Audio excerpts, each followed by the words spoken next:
말씀이 있는 교회, 그 말씀 전하는 교회, 말씀대로 살아가는 교회, 말씀의 빛 교회. 또 라합이라는 제목으로 함께 말씀을 나누고자 합니다.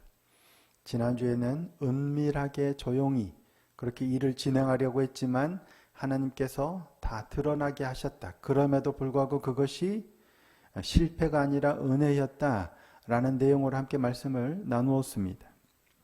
여호수아가 이제 요단강을 건너면 가나안 땅으로 들어가죠. 근데 하나님이 주시는 그 땅으로 백성을 이끌어서 인도에 들어가기 전에 먼저 뭘 해요?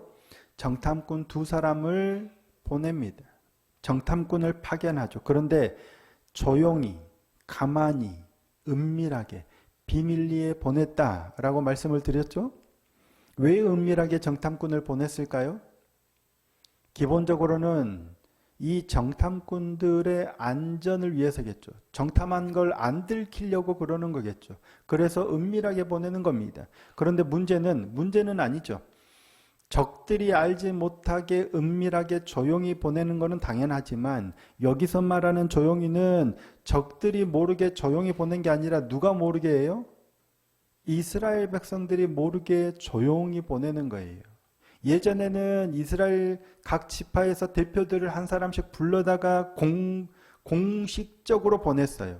파견한 이 정탐꾼이었다면 이번에는 여호수아와 정탐꾼 2사람만 알 정도로 조용히 2명을 선발해서 보냈던 겁니다. 이유가 뭘까요? 아마도 과거의 일 때문이 아닐까 싶습니다. 여호수아 자신을 포함한 12명의 정탐꾼들이 40일 동안 가나안 땅을 잘 정탐하고 돌아와서 그 땅에 대해서 보고했는데 문제는 여호수아와 갈렙의 나머지 10사람은 그 땅을 악평했죠. 분명 좋은 땅이긴 한데 우리가 그 땅을 차지할 수 없다. 그래서 이스라엘 백성을 오히려 악한 길로 몰아가는 계기가 돼버렸죠. 그래서 여호수아와 갈렙을 제외한 20세 이상의 남자는 40년 동안 광야를 방황하다가 결국 다 죽고 가나안 땅에 들어가지 못하게 되잖아요. 그런 일이 있었어요. 그래서 아마 여호수아는 조용히 비밀리에 이번에 정탐꾼을 보낸 것 아닌가 싶습니다. 왜냐하면 정탐꾼이 갔다 오면 이 사람들은 또 뭐예요? 여전히 그때나 지금이나 변함이 없잖아요. 안악자손은 그대로 있을 것이고 여리고성은 여전히 견고하고 잘 정탐하고 왔는데 다른 지도자들이 또 어떻게 나올지 모르는 거예요. 그래서 아마 조용히 정탐꾼을 보낸 게 아닌가 싶어요. 이게 여호수아의 의도였죠. 무슨 의도가 됐든지 조용히 보낸 거예요. 그런데 하나님께서는 조용히 일이 이루어지게 안 하시고 그들이 들어가는 그 날부터 바로 탄로나게 하셨죠.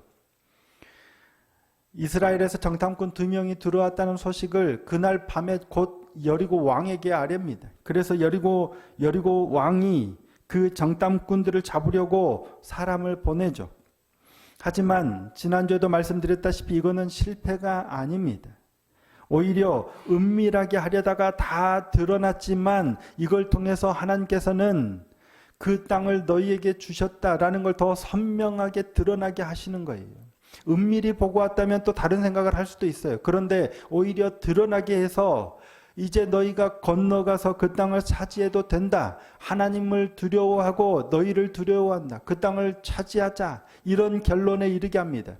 자, 24절 말씀입니다. 함께 한번 읽어보실까요? 24절입니다. 시작. 또 여호수아에게 이르되 진실로 여호와께서 그 온 땅을 우리 손에 주셨으므로 그 땅의 모든 주민이 우리 앞에서 간담이 녹더이다 하더라. 아멘. 정탐꾼 2명이 가서 정탐을 다 하고 돌아와서 지금 여호수아에게 한 말입니다. 진실로 여호와께서 그 온 땅을 우리 손에 주셨다는 거예요. 자기들이 정탐하러 들어가서 정탐을 제대로 하지도 못하고 탈로 나서 숨어 있다가 도망왔는데 한 얘기가 이거예요. 은밀하게 갔는데 탈로가 나서 제대로 정탐도 못했지만 뭐예요? 진실로 하나님께서 그 온 땅을 우리 손에 주셨습니다.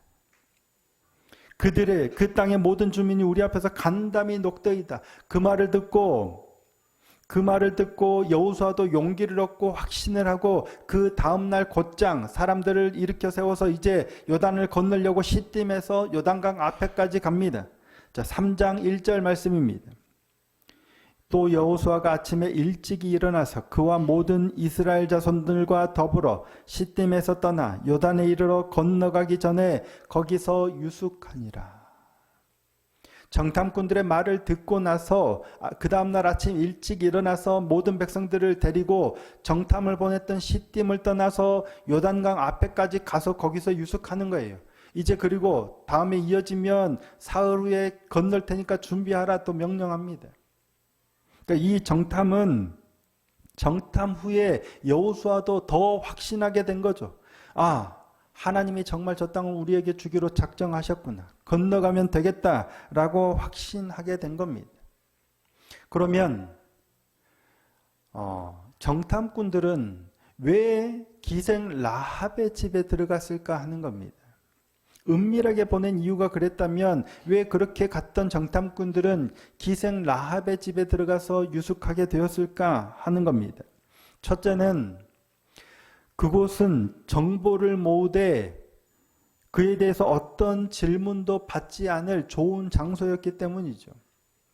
여관처럼 여겨지는 기생의 집은 내가 무슨 정보를 취득하든 다양한 사람들, 외부인들이 오잖아요. 그러니까 내가 누구인지 들키지 않아도, 밝히지 않아도 되는 가장 좋은 장소였습니다. 또한 라합의 집은 성벽 위에 있었기 때문에 어떤 일이 발생하면 재빨리 도망가기 좋은 위치에 있었습니다. 그래서 기생 라합의 집을 선택한 겁니다. 이것은 정말 인간적인 생각이죠. 인간적인 시선으로 볼 때 그 집을 택한 이유고 더 근본적이고 중요한 이유가 있겠죠. 이유가 뭘까요? 정탐꾼들이 하고 많은 집들 가운데 이 기생 라합의 집에 가서 유숙한 이유.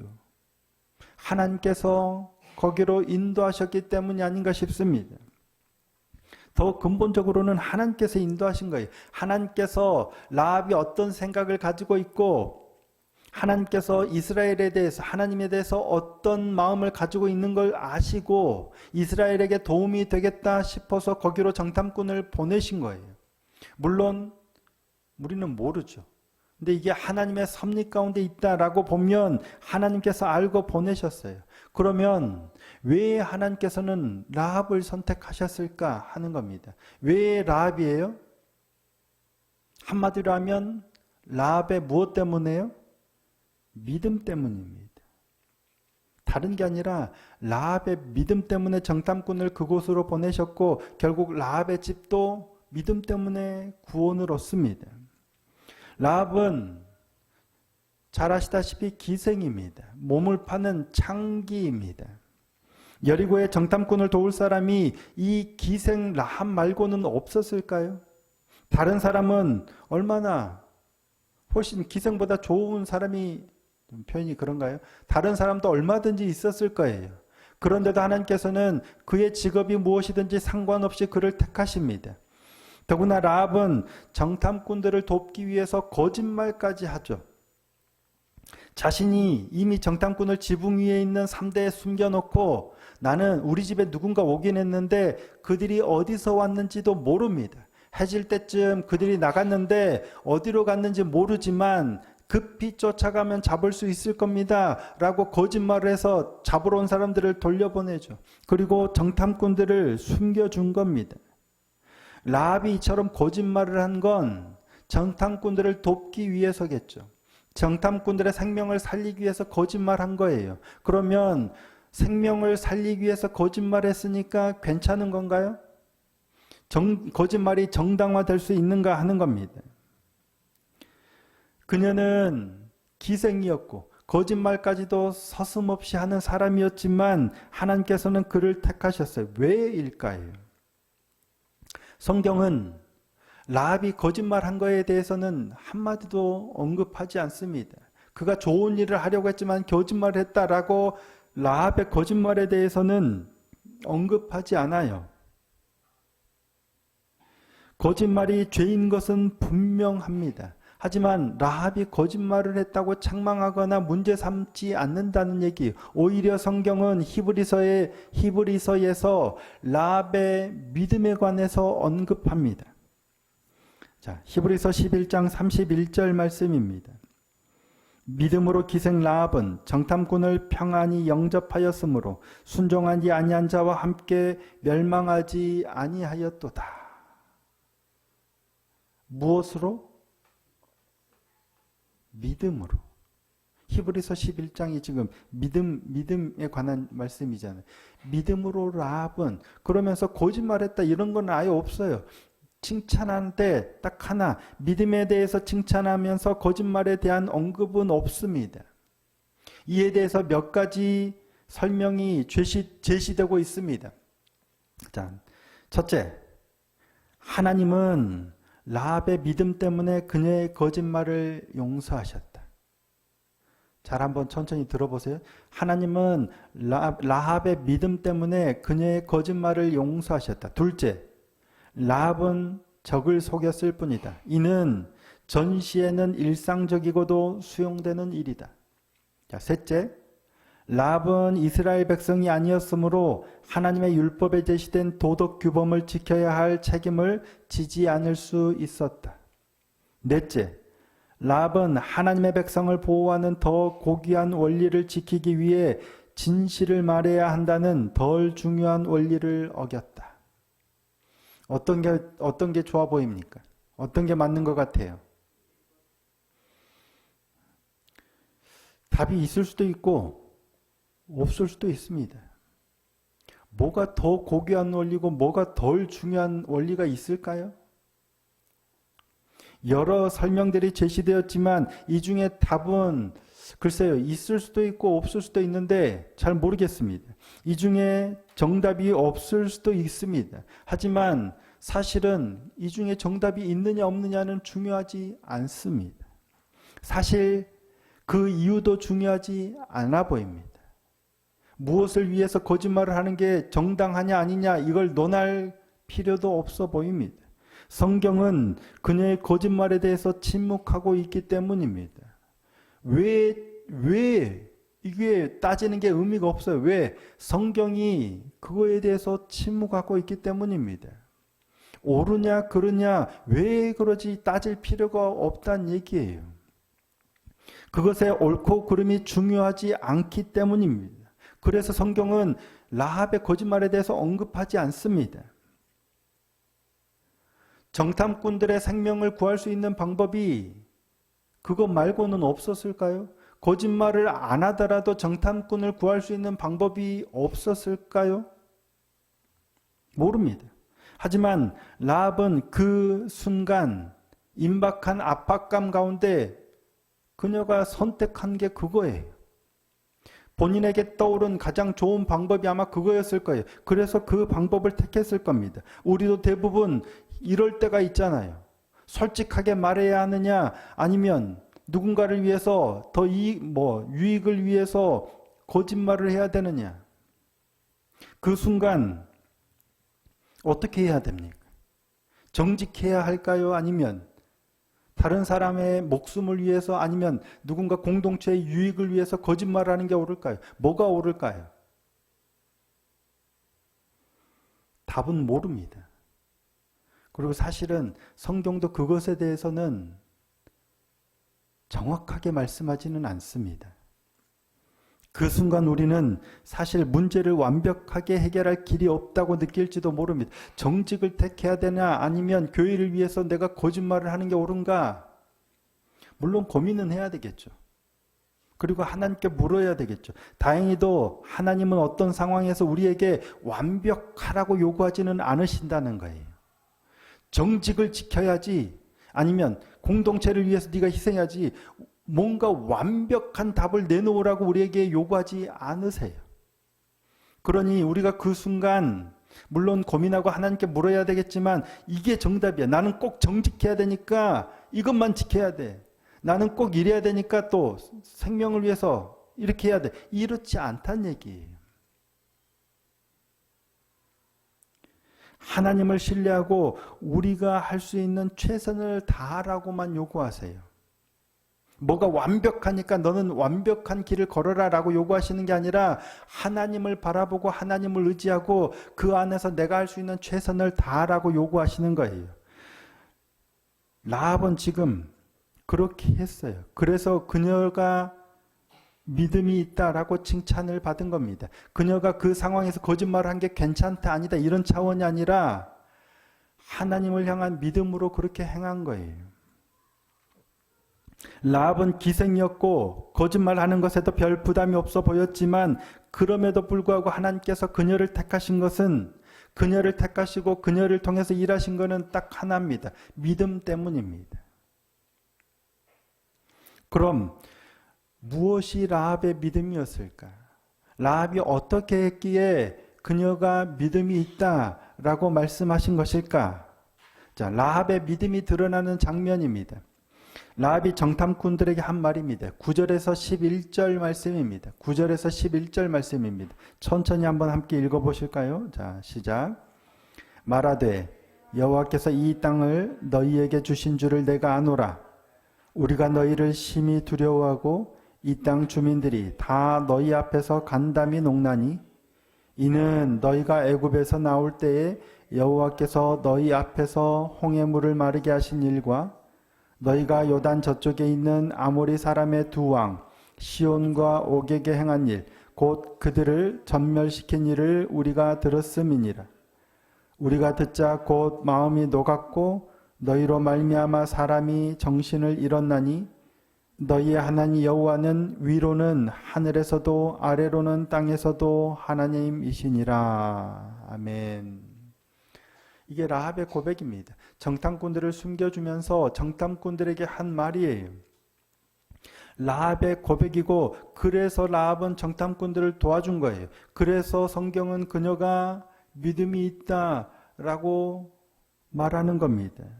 근데 이스라엘 백성들이 애굽에서 나올 때 있었던 일에 대해서 그리고 그들이 아모리 왕 시온과 바산 왕 옥을 전멸시킨 일에 대해서 들은 사람이 라합뿐이었을까요? 아니죠.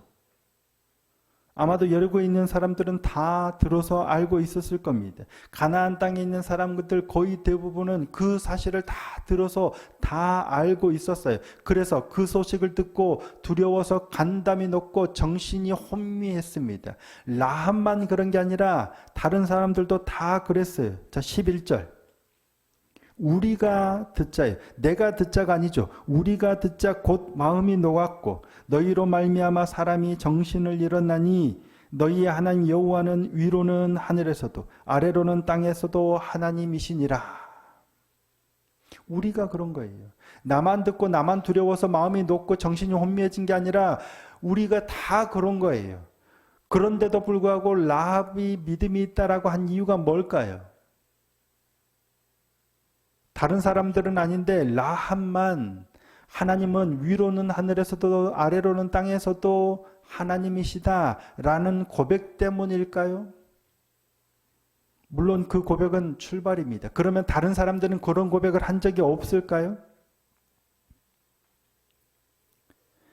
여호와 하나님이 위로는 하늘에서도 아래로는 땅에서도 하나님이시라 고백하는 사람이 라합뿐이었을까 하는 겁니다. 그렇게 고백하면 믿음이 있는 걸까요? 어떻게 생각하십니까? 그런 소식을 다 들었어요. 이스라엘 애굽에 행하신 일, 출애굽하면서 있었던 일, 광야에서 있었던 일, 아모리 왕들에게 행한 일, 수많은 일들을 들어서 하나님은 여호와 하나님은 위로는 하늘에서도 아래로는 땅에서도 하나님이시다. 정말 신이다라고 고백하면 믿음이 있는 건가 하는 겁니다. 이건 믿음에 대한 개념의 문제입니다. 믿음에 대한 정의의 문제입니다. 만일 라합의 고백 때문, 이와 같은 고백 때문이었다면 느부갓네살의 고백은 어떻습니까? 다니엘서 3장 29절입니다. 그러므로 내가 이제 조서를 내리노니 각 백성과 각 나라와 각 언어를 말하는 자가 모두 사드락과 메삭과 아벳느고의 하나님께 경솔히 말하거든 그 몸을 쪼개고 그 집을 거름터로 삼을지니 이는 이같이 사람을 구원할 다른 신이 없음이니라 하더라. 신상을 세워놓고 절하지 않는 자는 풀무불에 던지겠다고 했는데 다니엘의 세 친구는 절대 절하지 않습니다. 잡아다가 만약에 절 안 하면 던지겠다. 그래도 우리는 절할 수 없습니다. 하나님께서 계시고 우리를 건져내실 텐데 그리하지 아니하실지라도 우리는 하나님만 섬기겠습니다. 결국 풀무불에 던져지죠. 그런데도 천사가 하나님이 사자를 보내셔서 그들을 그슬리지도 않게 해서 데리고 나오죠. 그런 후에 느부갓네살이 고백한 거예요. 너희가 섬기는 신 그와 같이 사람을 구원할 다른 신이 없음이니라. 하나님을 향한 고백이에요. 그러면 느부갓네살이 하나님을 믿었을까요? 믿었다고 볼 수 있나요? 아니잖아요. 다니엘이 느부갓네살의 꿈을 풀어준 후에 해석한 대로 느부갓네살이 쫓겨났다가 돌아와서 했던 고백도 마찬가지입니다. 다니엘서 4장 34절입니다. 그 기한이 참에 나 느부갓네살이 하늘을 우러러 보았더니 내 총명이 다시 내게로 돌아온지라. 이에 내가 지극히 높으신 이에게 감사하며 영생하시는 이를 찬양하고 경배하였나니 그 권세는 영원한 권세요 그 나라는 대대에 이르리로다. 그 같은 신이 없다. 내가 그를 인정한다, 경배한다, 찬양한다. 그런데 느부갓네살이 하나님을 믿었을까요? 다른 문제입니다. 위대한 신이라고 인정하지만 하나님을 믿은 게 아니라는 거예요. 그들뿐만 아니라 이런 경우는 많죠. 그렇다고 그들이 믿음이 있다라고 말할 수가 없어요. 뭐가 문제냐? 믿음의 개념입니다. 믿음의 정의가 다르기 때문입니다. 우리가 흔히 생각하고 있는 이 믿음의 정의는 사실은 헬레니즘적인 정의에 가깝습니다. 조금 생소할 수도 있는데요. 이 땅의 철학적인 개념은 되게 헬레니즘적인 개념이에요. 이스라엘은 성경은 뭐냐면 히브리인이죠. 헤브라이즘입니다. 그래서 믿음의 정의가 좀 다릅니다. 보편적인 철학이 말하는 헬레니즘에서 말하는 믿음이란 인지적으로 동의하고 수용하는 것을 의미합니다. 우리 생각으로, 머리로 이해하고 인정하고 받아들이는 것을 믿음이라고 봅니다. 하나님이 천지를 창조하신 걸 믿습니까? 네, 믿습니다. 머리로 믿어요. 진짜로요? 네, 정말 믿어요. 예수께서 우리의 죄를 대속하셔서 십자가를 지셨고 부활하셨다는 사실을 믿습니까? 네, 믿습니다. 그냥 생각이 아니라 정말 믿어요. 진실로 믿어요. 그런데 이 고백은 헬레니즘적인 믿음의 수준의 고백이에요. 인지적으로 동의하는 겁니다. 정말 아무리 생각해봐도 진실로 중심으로 이렇게 해도 내가 믿는다라고 고백하는 건 헬레니즘적 차원에서의 믿음이에요. 그게 거짓이다, 가짜다라는 게 아니라 성경이 요구하고 성경이 말하는 믿음과는 차원이 다르다는 얘기예요. 성경이 말하는 믿음은 그와 같은 인지적인 동의가 아니라 삶을 거는 겁니다. 인지적인 동의는 누가 우리보다 뛰어나냐면 귀신이 우리보다 훨씬 뛰어납니다. 우리는 제자들은 사람들은 전혀 모르고 있는데 귀신은 멀리서 보고 하나님의 아들 예수라는 걸 알고 달려와서 엎드려 절합니다. 그리고 제발 우리를 상관하지 말라고 해요. 귀신이 믿음이 있어요, 없어요? 우리는 귀신이 믿음이 좋다, 있다 말하지 않아요. 누구보다도 하나님의 아들 예수 그리스도를 잘 알아요. 그게 믿는 거잖아요. 헬레니즘적인 개념으로. 인정해요. 하나님의 아들로 인정해요. 그런데 우리와 상관하지 말라는 거예요. 그에게 내 삶을 걸지 않아요. 그의 말씀에 내 삶을 복종시키지 않아요. 그건 믿음이 아닙니다. 헤브라이즘에서 말하는, 즉 성경이 말하는 하나님께서 요구하는 믿음은 내가 머리로 믿습니다가 아니라요. 뭐예요? 내 삶을 그 말씀에 거는 겁니다. 아브라함을, 믿음의 조상이 아브라함이죠. 창세기 15장 6절입니다. 아브라함이 여호와를 믿으니 여호와께서 이를 그의 의로 여기시고, 그래서 이신칭의라는 말이 나왔죠. 아브라함이 여호와를 믿으니, 이거는 단순하게 머리로 하나님이 나의 주인입니다 라고 그냥 생각하는 게 아니라 뭐예요? 고향과 친척과 아버지의 집을 떠나라. 갈 바를 알지 모르고 가는 거예요. 자기 삶을 거는 거예요. 하나님을 믿는다는 건 하나님이 나의 주인이십니다 라고 머리로만 생각하는 게 아니라, 그래서 내 삶을 거기다 거는 겁니다. 네 아들, 100세에 얻은 아들 이삭을 모리아산에 가서 번제로 드려라. 그러니까 사흘길을 걸어가서 실제로 나무를 쌓고 묶어서 얹고 칼을 듭니다. 삶을 거는 거예요. 그냥 하나님이 진짜 내 하나님입니다, 예수님이 나의 구세주입니다 라고 머리로 생각하는 게 아니라, 그랬으면 말씀에 따라 내 삶의 걸음을 옮기는 겁니다. 다니엘의 세 친구도 하나님만 섬기겠습니다 했는데 풀무불에 던져져도 실제로 거기에 삶을 거는 거예요. 그러니까 믿음이에요. 이스라엘에 대한 소식을 듣고 두려워서 마음이 녹고 정신이 혼미해졌어요. 다 그래요. 이스라엘이 다가온다, 곧 쳐들어온다는 소식을 듣고 다 그래요. 그런데 딱 한 사람만 거기다 자기 삶을 거는 거예요. 다른 사람은 두려워 떨면서도 이스라엘이 못 들어오도록 지금 정탐꾼을 잡고 어떻게 그걸 하려고 하지만, 라합은 거기다 생명을 겁니다. 그러니까 정탐꾼을 숨겨주고 거기에 의탁하는 거죠. 그게 믿음이에요. 그 편으로 자신의 걸음을 옮기는 것, 그게 믿음입니다. 우리의 믿음은 어떻습니까? 사실 오늘 이 저녁에 이 시간에 예배를 드릴 정도면 대단히 믿음이 좋은 분들이에요. 보통 믿음은 아니죠. 그런데 그 누구보다도 믿음이 좋다 할 수 있는 분들인데, 중요한 건 인지적인 동의 차원이 아니라 실제로 내 삶을 하나님의 말씀에 따라서 거느냐예요. 가라 하면 가고 있는 거예요. 저기다 개척해라 하면 해야 되는데, 나는 저기가 더 좋은데, 그게 어려운 것 같아요.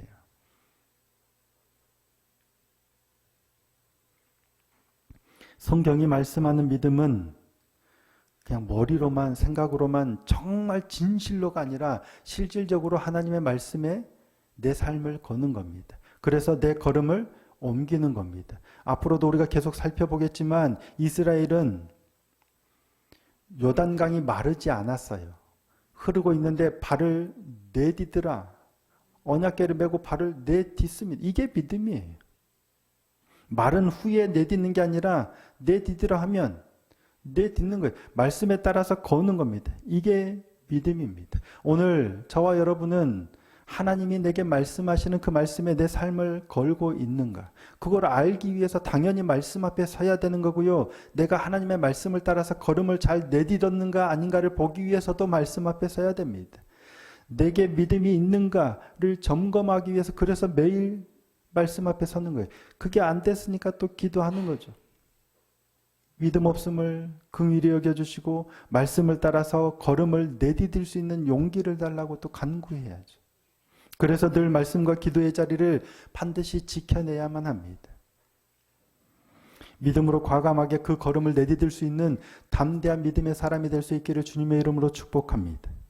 그리함으로 하나님이 우리 앞에 펼쳐놓은 놀라운 구원의 역사들의 경험을 한 가지 한 가지 다 경험하는 그런 복된 인생이 될 수 있기를 예수님의 이름으로 축복합니다.